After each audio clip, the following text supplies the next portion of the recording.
Et Frédéric, c'est important, c'est indispensable, c'est incontournable. Toute la planète geek est à Paris pour la conférence Le Web 12. Toute la Silicon Valley. Alors il faut bien dire le web. On va tous à le web. Voilà, on va tous à le web. Dès que vous rencontrez quelqu'un, il est allé à le web. C'est Louis Clemer qui organise ça. C'est quand même tragique au niveau du français.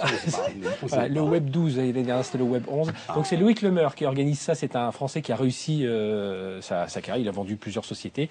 Et il réunit donc l'occasion de découvrir tout un tas d'innovations. La première d'entre elles, c'est un thermostat pour un chauffage domestique intelligent. Alors vous voyez, c'est une... Il est beau déjà. Oui, il est beau. C'est une molette...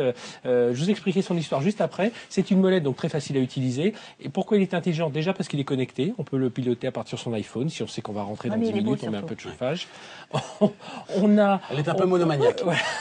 Il est beau. Alors, je vais y aller tout de suite. Il est beau pourquoi? Parce que celui qui l'a conçu, c'est l'inventeur de l'iPod, Tony Fadell, qui était chez Apple avant et qui donc est venu là. Et donc surtout, il est intelligent parce qu'il peut repérer qui est dans la maison et régler la photo. Si les enfants préfèrent qu'il fasse chaud, eh bien il peut régler un peu plus chaud. Si les parents préfèrent qu'il fasse plus frais, voilà. Donc c'est un beau produit et qu'on devrait voir arriver chez nous très bientôt.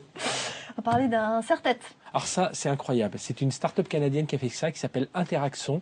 C'est une des start-up qui est les plus fascinantes en ce moment. C'est un espèce de serre-tête avec des capteurs à l'intérieur qui captent les impulsions électriques de notre cerveau et qui les retraduisent sur un écran. Donc on peut par exemple, on a vu la démonstration à le web, quelqu'un qui lisait un texte et quand il se concentrait sur certains mots, les mots passaient en gras, passaient en surbrillance, passaient en italique. Les chercheurs, enfin les fondateurs de cette start-up sont des ingénieurs neurophysiciens, des designers. Ils estiment que d'ici 15 ans, on pourra sans doute dicter ces emails par la